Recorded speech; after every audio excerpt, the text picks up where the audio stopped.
수험생 여러분 안녕하십니까? 2020년도 국가직 7급 행정학 해설 강의를 시작하겠습니다. 이제 간단히 총평 좀 하고 하겠습니다. 여러분 반드시 총평지하고 해설지를 출력을 해서 자꾸 반복해서 보셔야 됩니다. 아울러서 해설지에 보시면 명품 행정학 기본서 몇 페이지 내용이라는 걸 전부 다 이렇게 첨가를 해놨습니다. 그러니까 반드시 그 페이지 찾아가면서 보셔야 됩니다. 혹시라도 21년판을 기준으로 해놨는데 20년판에는 없었는데 21년판에 추가해 놓은 거 아니냐? 그건 아니고요. 21년판 자체가 7월 달에 출간된 책이고 20년판에 있는데 대부분의 이제 수험생들이 21년판을 가지고 공부하기 때문에 편리상 21년판 기준으로 해서 페이지를 써놓은 겁니다. 이번 국가직 7급 행정학 시험 문제는 간단히 총평을 해보자면 작년도, 재작년도에 비해서는 쉬웠어요.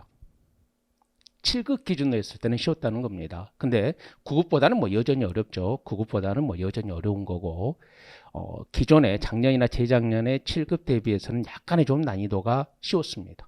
그러면 여기서 난이도가 쉽다는 것은 어떤 의미냐면요. 문제가 쉽게 냈다는 게 아니라 계속해서 난이도가 높아졌기 때문에 우리가 수업 시간에 7급 수험생들은 수업 시간에 뭐요? 그 높아진 난이도에 대응을 했던 거예요, 우리가.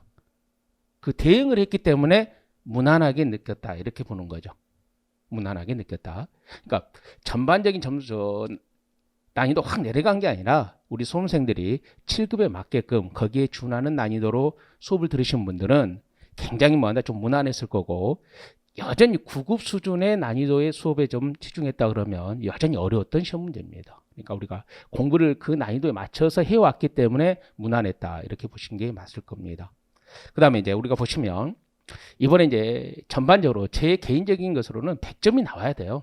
근데 그건 항상 강사의 욕심이다 그러면 최소한 우리가 85점은 넘으면 이제 제가 강평에 써놨습니다만은 85점이 넘으면 행정학 기준으로 해서는 합격권이거든요. 완전히 합격권으로 본다 그러는데 개인적 욕심 좀 부렸으면 제 수업을 좀 충실히 들었던 분들은 좀 100점이 좀 나왔지 않아야 되느냐 하는 그런 욕심도 내봤습니다. 그 해설을 쓰면서 먼저 이번에 이제 문제를 풀어보면서 설명할 건데 여러분들 이제 7번 같은 문제가 있어요. 7번은 역사적 신재도지 또는 합리선택 신재도지 사회학적 신재주의인데 가장 기본적으로 역사적 신재주의가 중범위 이론이나 제가 수업 시간에 계속 이야기해서 이야기했죠.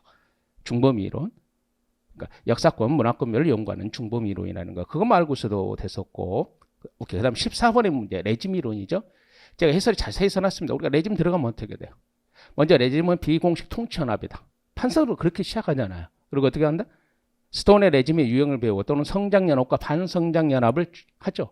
교환 가치를 중시하는 성장연합, 반성장연합, 사용 가치를 중시한다. 쭉 이렇게 정리했던 표 그대로죠. 그 다음에 이제 16번에 전자정부죠. 16번에 이제 나와 있고 특히 유형근무죠. 유형근무. 여러분들은 뭐 제가 계속 유인물도 나눠주고 또는 21년판에 또 개정이 됐기 때문에 유형근무 형태를 정확하게 또 유인물로 다 제시해주고 정오표에도 다 나와 있죠. 정오표에도 뭐 20년, 21년판 정오표로 다 올려준 거. 정오표는 책이 잘못됐다는 게 아니라 그 하나가 개정이 됐기 때문에 정오표를 올려준 거죠. 뭐 우리 7급 관련 문풀반 수험생들은 뭐 수업 시간 다 했던 거고. 그다음 17번에 덧니비 같은 거죠. 덧니비입니다.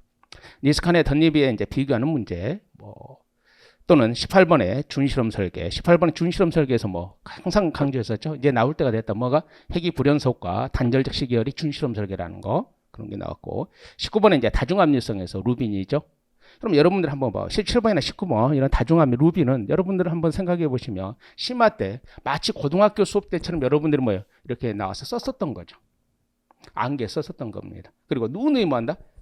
핸드폰을 찍어서 뭐 한다? 이동하는 과정에서 암기하라는 했던 내용 또는 여러분들이 좀 기분 나쁠 수도 있었지만 중고등학생들처럼 나와서 그 써보는 그 시험 그게 좀 다 나왔잖아요. 루빈이나. 이런 걸 좀 충실했으면 좋은 시험 좀 수가 나오지 않았을까 이렇게 생각을 해봅니다. 1번부터 한번 봅시다. 다음 상황과 관련이 있는 이론이죠. A보험회사는 보험 가입 대상자의 건강 상태 및 사고 확률에 대한 특수 정보를 가지고 있지 않습니다. 즉 정보가 비대칭적으로 주어진다는 게 딱 주어진 거예요. 그러면 A보험회사는 질병 확률 및 사고 확률 높은 B를 보험에 가입시켜 회사의 보험 재정이 약화된 겁니다. 왜? 잘못된 사람을 선택한 거잖아요. 그러니까 정보가 비대칭적으로 주어졌을 때 뭐예요? 역선택과 도덕제의로 대표되는 대리인 이론을 설명하는 거죠. 답은 당연히 4번이에요. 그럼 카오스 이론이 뭐예요? 혼돈 이론. 균형과 불균형, 안정과 불안정. 오케이?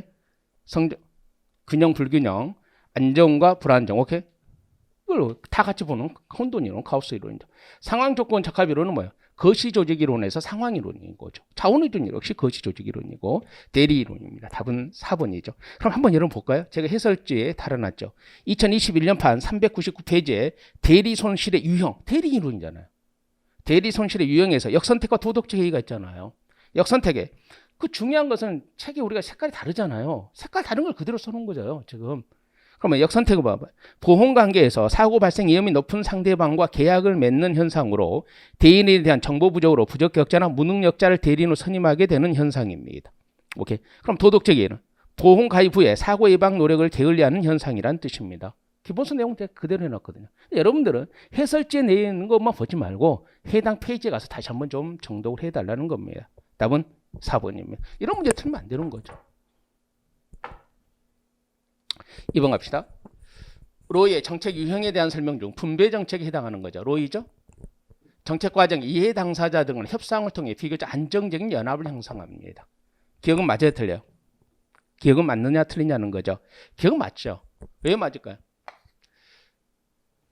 분배 정책은 갈등이 없어요. 오케이. 뭐에 비해서 규제 정책이나 재분배 정책이 갈등이 없기 때문에 협상을 통해서 비교적 안정적인 연합을 형성할 수 있습니다. 그 다음에 누진 소득세 같은 이데올로기적 기반에서 정책 결정이 이루어진다. 아니잖아요. 지금 여기 분배 정책을 물어봤는데 누진세는 재분배 정책이고 재분배 정책에서 뭐 한다? 이데올로기 논쟁, 계급 투쟁이 발생하는 겁니다. 말이 안 되는 거잖아요. 디귿번. 로그로링이나 포클베럴 같은 정책. 오케이. 미국 의회의 정착적 용어죠. 포클베럴과 로그로링이 발생하는 게 뭐다? 배분 정책입니다. 틀 맞잖아요.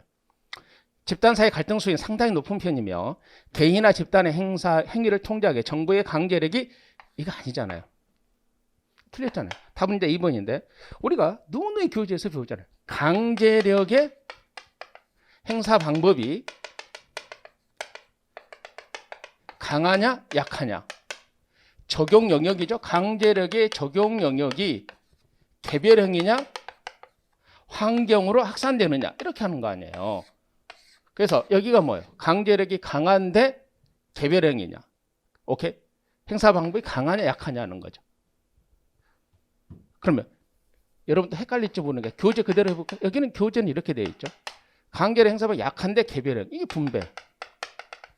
여기 뭐예요? 구성. 개별은 이게 규제. 이게 재분배잖아요. 오케이, 그래서 강제력 행사 방법이 강한 것은 뭐예요? 규제와 재분배입니다. 약한 게 분배하고 구성이 되는 거죠. 오케이? 틀린 거죠. 직접적인 거 아니죠. 정부의 강제력이 직접적이라는 것은 강하다는 거예요. 얘는 간접적이고 약하다는 것이 간접적이고 행사 방법이 강하다는 것이 뭐다? 직접적인 거죠. 교제는 간접, 직접이에요. 근데 왜 약하다, 강하다? 간접이라는 뜻이 약하다는 뜻을 여는 거예요. 오케이? 이렇게 되는 거죠. 그래서 답은 2번이 됩니다.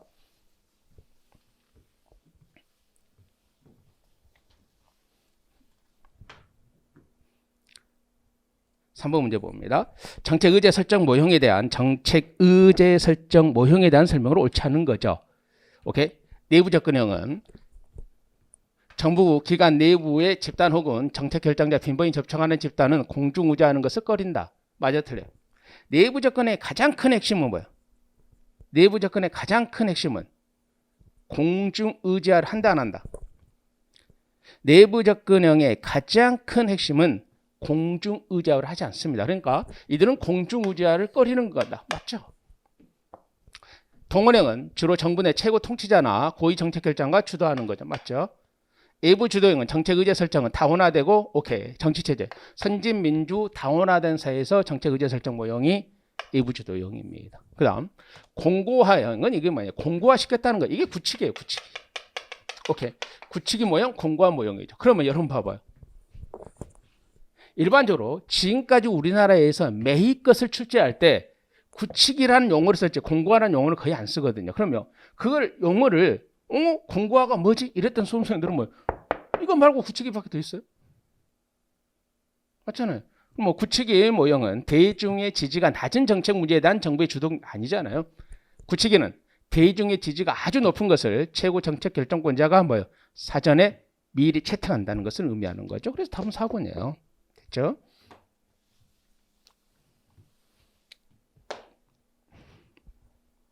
(4번) 갑시다. 조직 이론에 관한 설명으로 옳지 않은 겁니다. 조직 이론에 관한 설명으로 옳지 않은 거. 뭘 물어봤어요? 거시조직 이론이잖아요. 대부분 지금 거시조직 이론을 문제. 여러분들 이것도 우리가 심화 때 나와서 썼던 거잖아. 고등학생들은 나와서 썼던 거예요. 여러분들. 뭐냐면 말이 안 되죠. 결정도 뭐예요? 상황이론, 조직군 생태학 이론, 조직 경제학 이론에서 거래비용 이론, 주인 대리 이론, 자발론, 임의론에서 전략적 선택 이론, 자원 의존 이론, 그다음 공동체 생태학 이론 이렇게 있는 거 아니에요. 한번 계속해서 봅시다. 전략적 선택 이론은 조직 설계 문제를 단순히 상황 적응의 차원이 아니라 설계자의 자유 재량에 의해서, 맞죠? 자발론이잖아요. 자발론이죠. 조직의 관리자가 능동적이고 적극적인 역할을 하는 겁니다. 조직의 관리자가 능동적이고 적극적인 역할을 하는 거죠. 맞죠? 먼사스코어는 조직을 둘러싼 환경의 성격 및 특성이 조직 구조에 어떻게 관련돼, 즉 환경의 성격 및 특성이 조직 구조에 어떻게 관련되는지, 이게 바로 상황이론이잖아요. 번스토크, 로렌스 로스, 번스토크, 이 사람들이 이제 상황이론자들입니다. 3번. 조직군 생태학은 조직을 외부 환경의 선택에 영향을 받을 뿐만 아니라 적극적으로 영향을 끼치는 능동, 말이 안 되죠. 말이. 조직을 능동으로 본다. 말이 안 돼요. 왜? 조직군 생태학이 가장 극단적인 결정론이죠. 오케이? 조직군 생태학 가장 극단적. 아마 우리 동영 모의고사 같은 데에서도 조직군 생태학을 적극적 능동으로 해서 문제란 선호 문제를 풀었어요. 가장 극단적인 결정론이기 때문에 조직이 능동적이고 적극적이라는 말이 나오면 안 됩니다. 우리 판사한 거 그대로 해볼까요? 이 결정론은 항상 조직은 소극적이고 수동적이어야 돼요. 만약에 이 결정론에서 조직이 적극적이다, 능동적이다, 그럼 무조건 틀린 거예요. 그럼 얘는 조직이 적극적이고 능동적이잖아요. 지금 이게 뭐예요? 우리가 판사하는 거잖아요. 수업 시간. 얘가 뭐다? 하나 더 해볼게요. 개별 조직. 얘가 조직군 차원. 군집으로. 얘가 뭐야? 개별 조직. 얘가 조직 군집으로. 이게 우리가 판사하고, 이게 여러분들이 심화 때 앞에 나와서 판사한 거 뭐 한다? 5명 나와서 쓰는 거잖아요. 이거죠. 또 나왔죠. 답은 3번이고 4번. 버나드는 조직 내 인간의 사회적 측면을 강조합니다. 버나드가 넘버 2예요. 넘버 2. 그럼 넘버 1은 누구예요? 사이몬입니다. 그러니까 사이몬과 버나드가 넘버 1, 2 행태론자죠. 즉 행태론자들은 무엇을 연구한다? 조직 내 인간의 사회적 측면을 연구합니다. 오케이. 행태를 연구하는 거죠. 그래서 답은 3번입니다. 5번 갑시다. 직무 분석과 직무 평가에 대한 설명으로 옳은 겁니다. 직무 분석은 옳은 것을 고르라는 겁니다. 여러분들 주의하셔야, 이렇게 옳은 거 고르라 때 시험 보는 학생들 꼭 틀린 거 나오면 그걸 답을 하고 다음에 안 읽는 버릇이 있어요. 직무 분석은 직무들의 상대적 가치를 봅시다. 상대적인 가치를 체계적으로 분류하여 등급은 뭐예요? 직무 평가잖아요. 오케이? 상대적인 가치를 체계적으로 분류하여 등급을 하는 것은 직무 평가입니다. 2번. 직무 자료 수집에는 관찰, 면접, 설문지, 일지기록 맞잖아요. 자료를 수집하는 방법들입니다. 3번. 일반적 직무 평가 이후에 아니죠. 뭐죠? 직무 분석한 다음에 직무 평가를 하는 거잖아요. 직무 분석 후에 직무 평가를 하는 거고. 직무 우리 외웠잖아요. 요점 분석. 요점 분석 외웠잖아요. 요점 분석. 오케이? 계량화된 직무 평가 방법. 비계량화된 직무 요점 분석. 계량화된 직무 평가 방법. 오케이? 비계량화된 직무 평가 방법. 틀렸잖아요. 그래서 옳은 건 2번밖에 없는 겁니다. 오케이? 요점 분석이죠? 계량화된 직무평가 방법, 비계량화된 직무평가 방법입니다. 뭐 5번 같은 문제에서 여러분들 뭐 시간 그런 거 뺏겨서는 안 됐었던 문제죠. 6번 갑시다. 우리나라 행정윤리에 대한 설명으로 옳은 것만을 모두 고르라는 겁니다. 옳은 것만을 모두 고르라는 겁니다. 공직자윤리법상 지방의 의원은 외국 정부 등으로부터 받은 선물의 신고 의무가 없다. 이거 틀린 거죠. 우리가 지방의 의원은 뭐예요? 정무직 공무원이에요. 오케이. 지방의원은 정무직 공무원입니다. 그럼 정무직 공무원은 재산 등록 대상자도 되고 재산 공개 대상자도 되고 뭐도 된다? 선물을 받게 되면 신고하고 인도해야 되는 의무도 져야 됩니다. 그래서 기억은 틀립니다. 물론 선물은 아시죠? US$, $100 이상, 화나 10만 원 이상입니다. 이건 뭐 우리나라에서는 내부 고발자 보호제도를 법률로 이거 맞죠?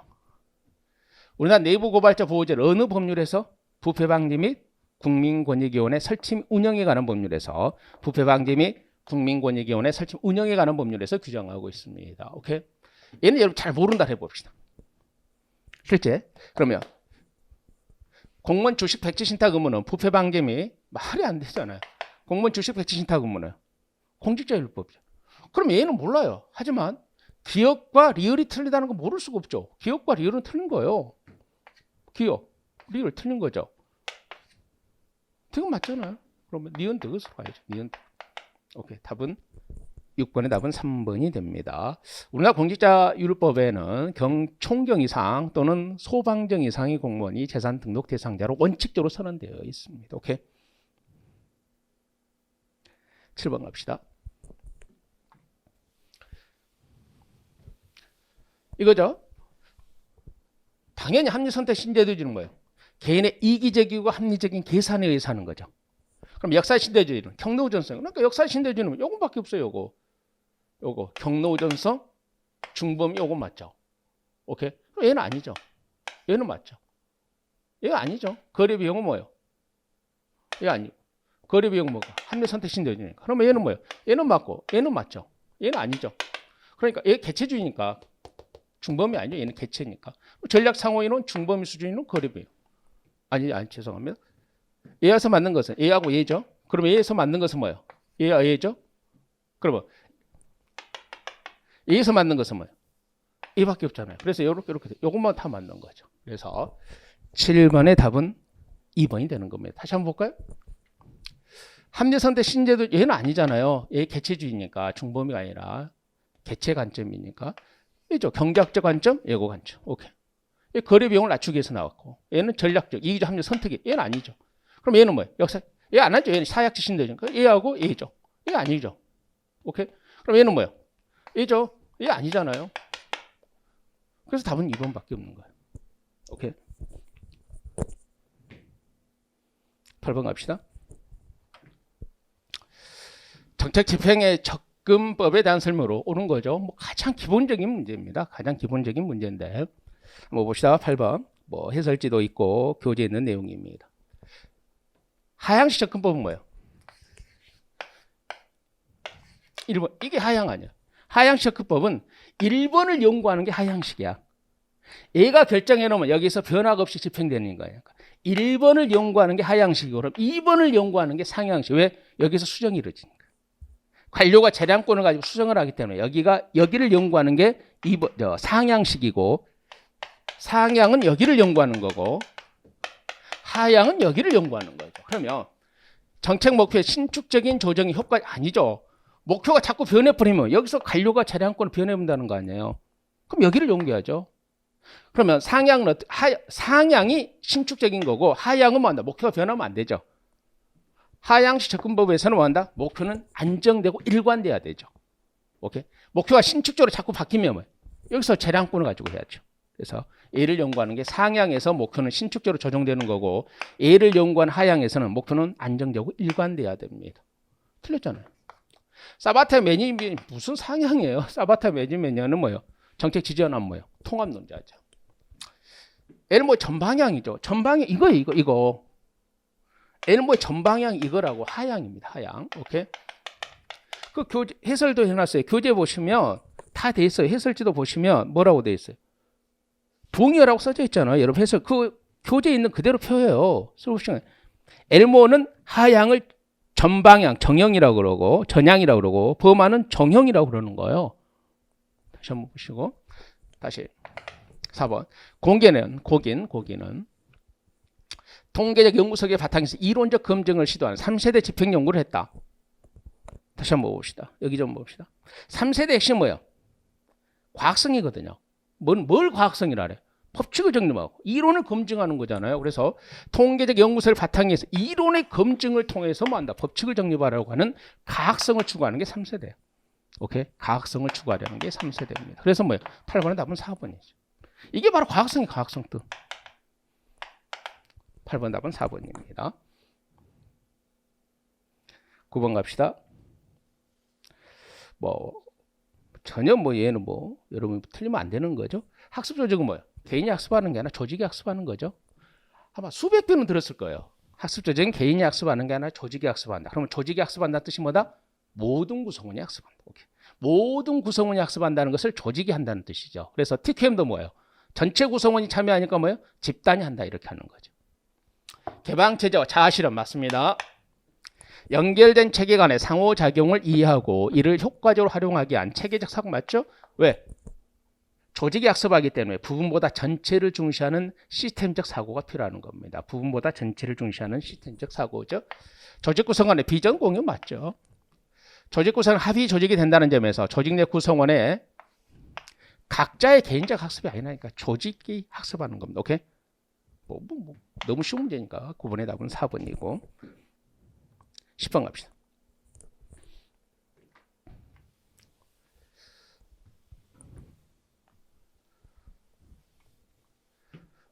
리더십에 대한 설명을 옳지 않은 거죠. 변혁적 리더십 특성이 영감, 오케이. 지적 자극, 개별적 표현. 여기 없죠. 변혁적 리더십 4대 요소가 뭐예요? 카리스마, 영감, 지적 자극, 개별적 표현이죠. 카리스마, 영감, 지적 자극, 개별적 표현. 자유방이 왜 나와요? 1번 틀린 거죠. 2번 진성 리더십의 특성은 리더가 정직성, 가치의식, 도덕성을 바탕으로 팔로워들의 믿음을 이끌고 팔로워들의 리더 윤리성과 투명성을 믿으며 긍정적인 감정을 느낀다는 겁니다. 진정성 리더십, 진정성. 그러니까 진정성 리더십이라는 것이거든요. 진정성 리더십인데, 오케이? 그러면 봐봅시다, 여러분. 이 진성 리더십이란 여기 좀 봐봅시다. 진성 리더십이란 이 단어 자체가 행정학 객관식 시험 문제에 처음 나왔어요. 이거 처음 나왔어, 처음 나와. 근데 여러분 봐봐요. 답은 1번으로 너무 명확하게 좁은 거예요. 변혁적 리더 4대 요소를 못 외우는 우리 7급 수험생들 중에서 합격을 목표로 한 사람은 좀 그러죠. 양심이 좀. 카리스마, 영감, 지적 자극, 개별적 배려. 답은 이미 나왔던 거예요. 그리고 진성 리더, 이게 진성이라는 게 진정성, 진정. 우리가 진정성을 갖고 대하라. 그때 그 진정이에요. 맞죠? 이런 건 처음 나왔었죠, 한번. 서번트, 이게 발전적 리더십 서번트라. 발전적 리더십 서번트. 그러니까 서번트십 뭐예요? 정복, 노예 근성. 누가? 부하가 상사한테 노예 근성을 갖는 게 아니라 상사가 부하에 대한 뭐 한다? 헌신한다는 거예요. 오케이? 상사가 부하에게 헌신하는 것을 서번트, 발전적 리더십입니다. 리더십은 자기 자신보다는 다른 사람에게 초점을 두고 부하들의 창의성과 잠재력을 발휘할 수 있도록 봉사하는 리더십 맞습니다. 오케이. 부하들에게 좀 더 헌신하는 리더십을 발전적 리더십, 다른 말로 서번트십이라 그럽니다. 거래적 리더십은 적극적 보상이나 소극적 보상을 통해 영향, 오케이. 맞죠? 보상이죠, 보상. 어떤 보상? 업적에 따른 보상. 이걸 뭐라 그래? 합리적 교환. 오케이. 그래서 10번 문제 같은 것은 2번이라는 단어는 2번 없어요. 그러니까 3번, 4번 다 있는데 1번, 3번, 4번 다 있는데 2번은 제 교재에도 없어요. 왜? 지금까지 처음 나온 거니까 진성 리더십이라는 거 우리나라에서. 근데 답은 너무나도 당연한 1번이거든요. 오케이? 11번 갑시다. 다음 설명을 특징으로 하는 정책 분석해. 이걸 모르면 안 돼. 1948년 랜드 연구소 시작하는 게 뭐예요? 델파이. 48년 랜드 연구소 델파이. 그러면 익명성이잖아요. 끝까지 보장하지. 익명성을 보장하니까 경지성도 보장하고 평균값이 나올 때까지 반복하죠. 통계처리잖아요. 왜? 끊임없이 동일한 주제에 대해서 물어보면 A에 대해서 어떻게 예측하십니까? A에 대해서 어떻게 예측하십니까? 기본서에 있는 그대로잖아요. 2, 3, 4. 기본서에 있는 특징 그대로. 그럼 얘는 뭐예요? 조건부 확률과 교차 영향. 이게 뭐예요? 교차 영향 분석이지. 무슨 이게 1번은 조건부 확률과 교차 영향 확률. 제가 수업 시간에 이거 할 때 뭐예요? 교차 탄력성과 유사하다 그랬잖아요. 교차 탄력. 연관된 것이 무엇이 일어났는가를 전제로 해서 예측하는 거. 답은 이건 교차 영향 분석. 11번 답은 1번이고 12번. 제가 이 12번은 기본서에 있는 내용을 그대로 놔뒀어요. 킹슬리하고 크랜스. 봅시다. 킹슬리는 처음 사용한 용어 대표 관료제죠. 그 사이 주요 인적 구성에 기반하여 정부 관료제를 구성함으로써 정부 관료제 내 민주적 가치를 주입하는 의도에서 발달된 것. 대표 관료제를 물어보고 있는 겁니다. 옳지 않은 거죠. 관료들은 누구나 자신의 사회적 배경의 가치나 이익을 정책 과정에 반영시키려고 노력한다는 점을 전제 맞죠. 이게 뭐예요? 소극적 대표죠. 적극적 대표로 연결될 거라. 오케이. 크렌치는 이 제도 개념을 비례대표가 확대하는 것을 요거 틀린 거죠. 답 2번이죠. 크렌치는 극단적인 뭐 한다? 대표 관료제예요. 비례대표로까지 하는 거죠. 그러니까 숫자만 같은 게 아니라 오케이? 숫자만 같은 게 아니라 비율대로 똑같아야 되죠. 그러니까 장관도 남녀가 똑같아야 되고 차관도 똑같아야 되고 숫자가 1급도 똑같아야 되고 이게 이제 크렌스의 비례죠. 반대한다가 아니라 추구한다죠. 한번 이거만 하면 다죠 뭐. 교재 그대로 나왔잖아요. 킹슬 해설에도 해놨지만 교재 페이지도 다 써가지고 보시고 라이프는 이 제도의 개념을 확대해 사회적 특성 외에 사회적 가치까지도 포함하고 있다. 현대 인사행정의 기본 원칙은 실적제를 훼손할 뿐만 아니라 역차별을 야기할 수 있다는 비판은 이건 이제 대표관리제 단점이죠. 답은 2번입니다. 13번 갑시다.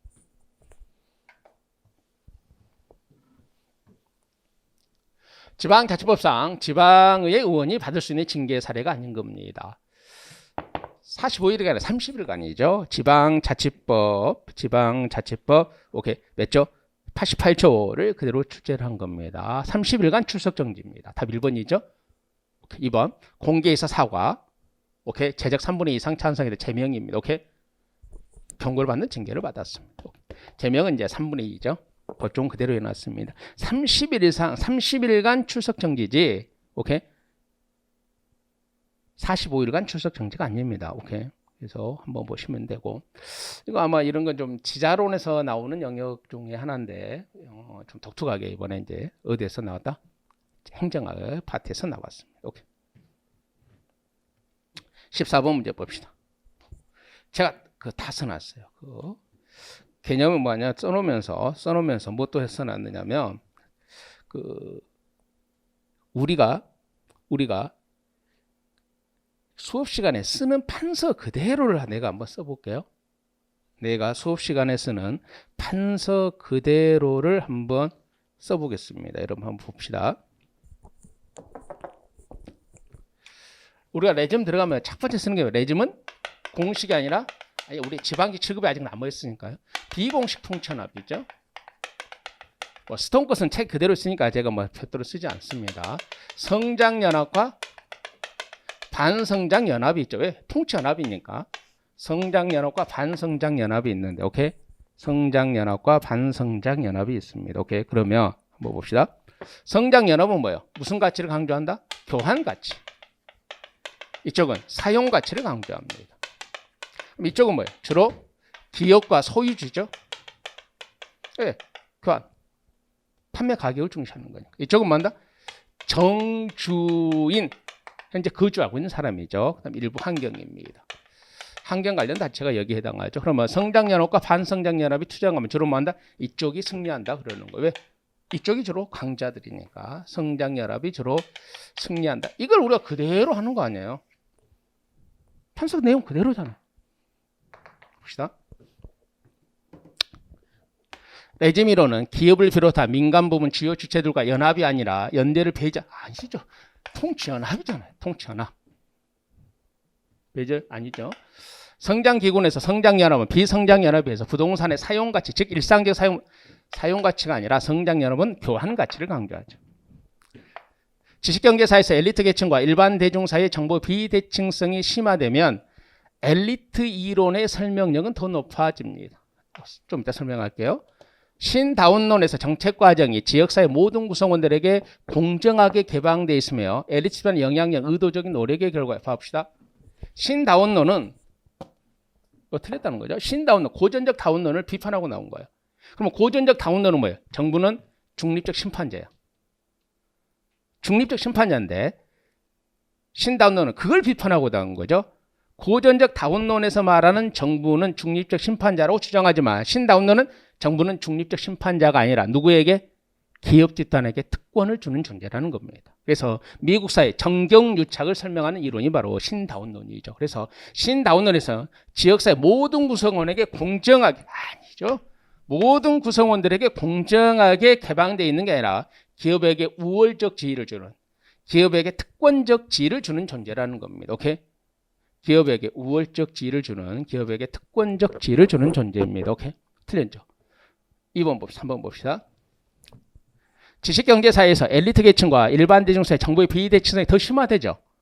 그럼 엘리트 이론의 설명이 더 높아지는 거죠. 그럼 엘리트 이론은 뭐예요? 엘리트가 자신들의 이익만 추구한다는 거죠. 근데 왜 이게 옳은 점은요? 정보의 비대칭성이 더 심화된다는 말은 일반 대중이 정보가 없는 거예요. 그러면 일반 대중이 정보가 없기 때문에 엘리트를 통제하지 못하기 때문에 엘리트들은 자신들의 이익만을 더 강하게 추구할 수 있다는 겁니다. 오케이? 그래서 답은 몇 번이다? 3번이 됩니다. 그래서 답은 3번이 됩니다. 오케이? 15번 갑시다. 총액인건비죠? 총액인건비제입니다. 한번 봅시다.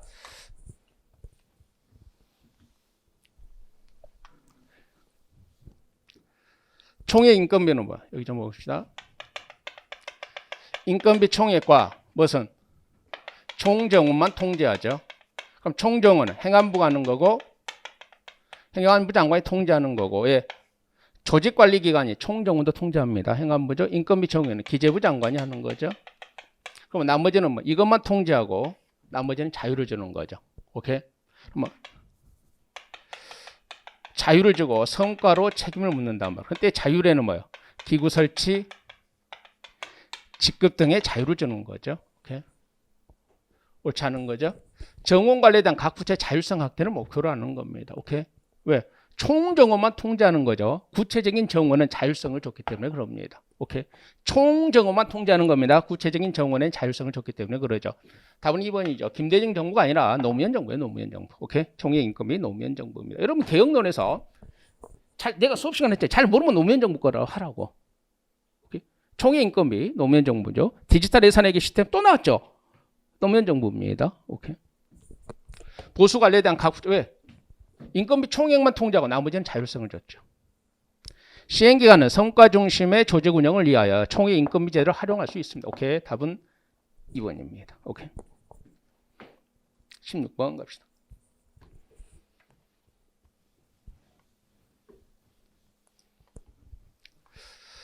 전자정부에 대한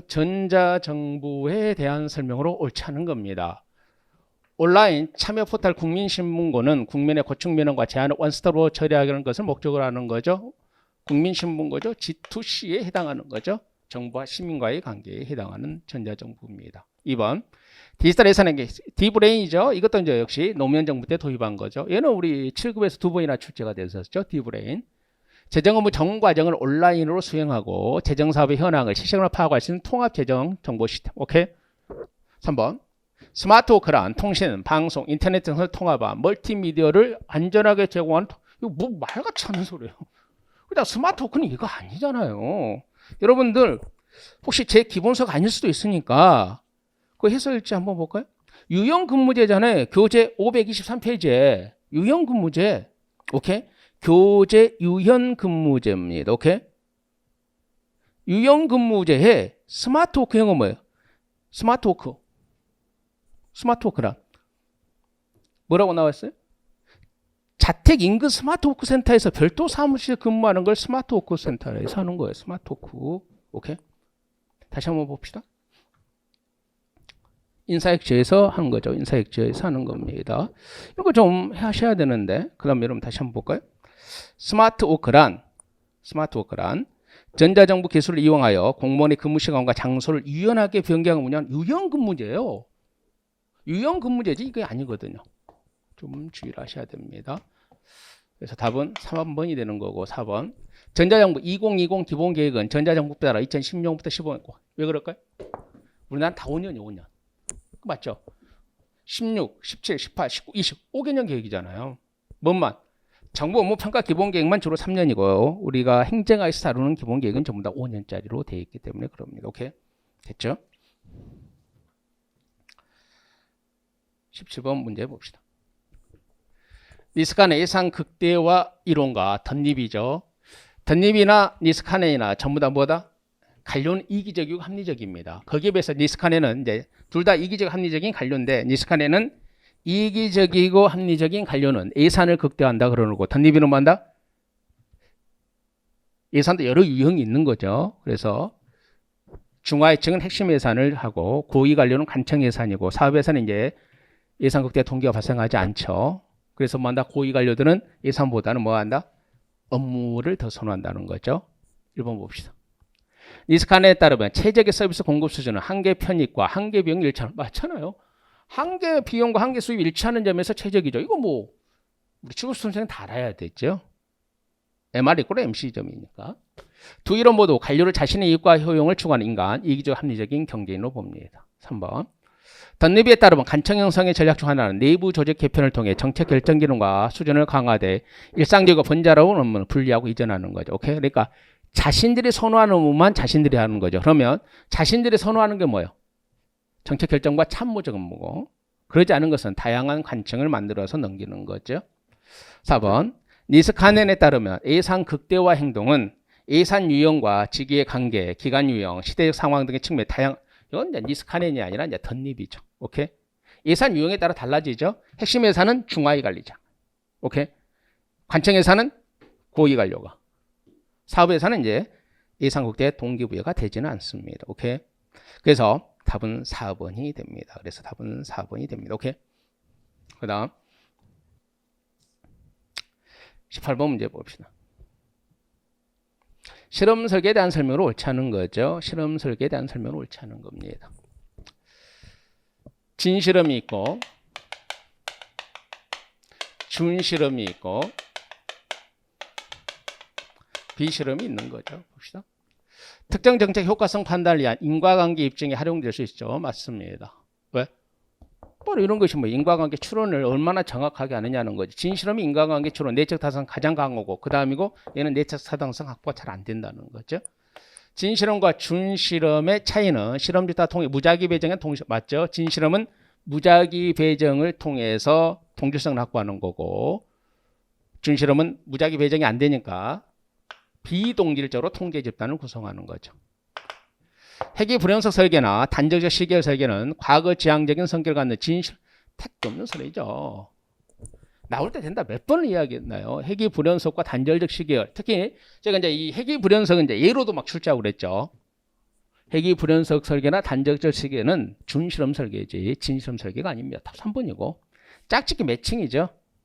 제3의 요인의 하나예요. 실험 집단 통제 집단을 동등화시키는 겁니다. 즉 제3의 요인, 즉 매칭, 유사한 것끼리 매칭을 시켜서 오케이?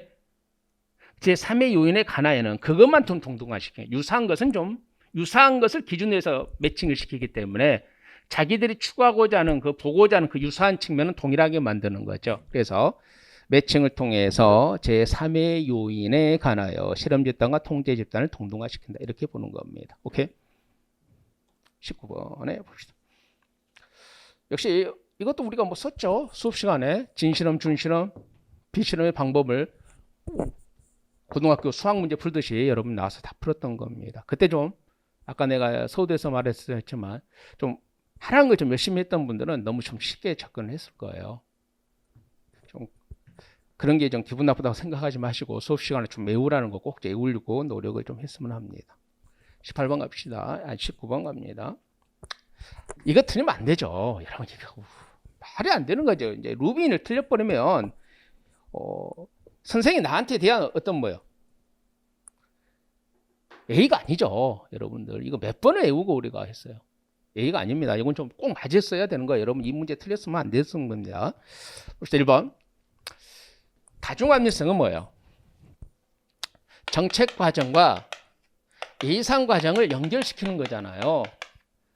이 두 개를 연결을 여기서는 뭐예요? 킹던의 창모형, 여기서는 뭐예요? 루빈의 실시간 예산 모형. 킹던의 창모형과 루빈의 실시간 예산 모형을 결합시키는 거예요. 어떻게 관점에서? 미시적 관점에서 결합시키는 거예요. 한번 봅시다. 그러면 루빈의 실시간 예산 모형은 세입, 세출, 균형, 집행, 과정 관련 의사결정 그런 개념 맞잖아요.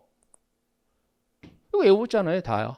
킹던의 의사설정 모형은 정책 과정이 복잡하고 불확실한 역동성을 부각시킨다는 점에서 다중압력성 모형의 중요한 모태라고 할 수 있습니다. 오케이? 다중압력성 모형의 중요한 모태라고 할 수 있습니다.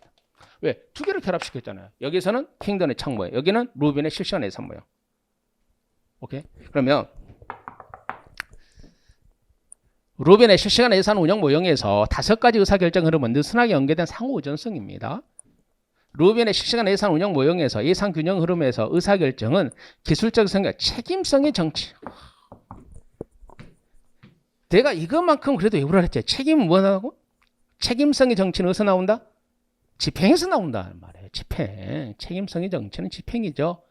혹시 제 교육적 아닐 수도 있으니까 제가 루빈의 실시간 예산 모형을 해설해 써놨습니다. 탑 4번이죠. 이거 먼저 뭐 안 되죠.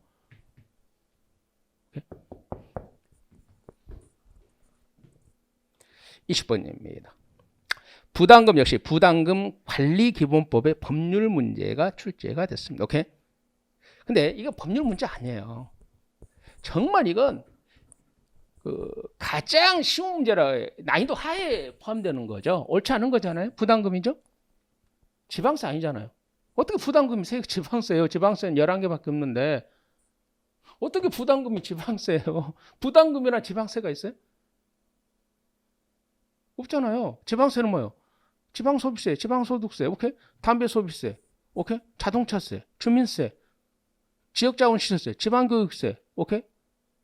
재산세, 레저세, 등록면에서 이런 게 지방세지 무슨 부담금이 지방세? 이건 너무나도 쉬운 거예요. 다음 3번입니다. 봅시다. 특정인의 공공수입을 창출하게 바람직 행위를 유도하기 위해서 부담금을 주는 거고 수익자 부담입니다. 이익을 받는 사람이 부담해야 된다는 거죠. 오케이. 부담금에 관한 주요 정책과 운영 방향 등을 심의해 기획재정부 장관 소속으로 부담금 심의위원회를 둔 겁니다. 오케이. 여기까지입니다. 여기까지 여러분들 반드시 총평이나 뭐 해설지를 조금 꼭 출력해서 좀 보시기 바랍니다.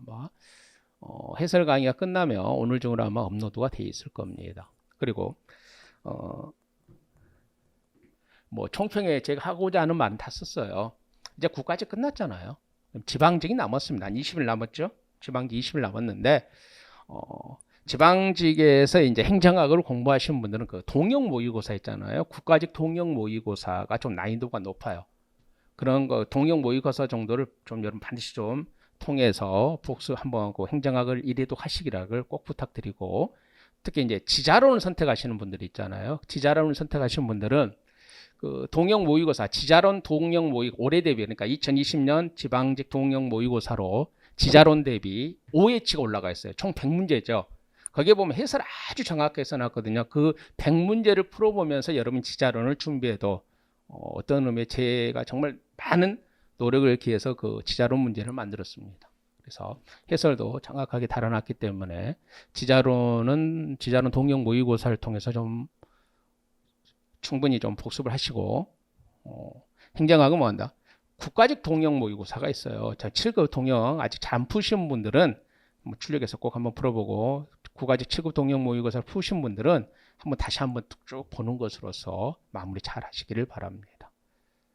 혹시라도 국가직 7급에서 좋은 성적이 안 나왔다 할지라도 지방직 7급에서 더 많은 것을 여러분에게 주실 겁니다. 누가? 여러분을 믿는 또는 여러분이 사랑하는 여러분 부모님이 또 여러분 조상님이 또는 여러분 믿는 종교를 갖고 계신 분들은 여러분 믿는 신께서 또는 여러분 조상님께서 또는 여러분 자신이 지금까지 노력해온 만큼 좋은 결과가 있을 겁니다. 마지막 지방직 7급까지 화이팅 합시다. 수고하셨습니다.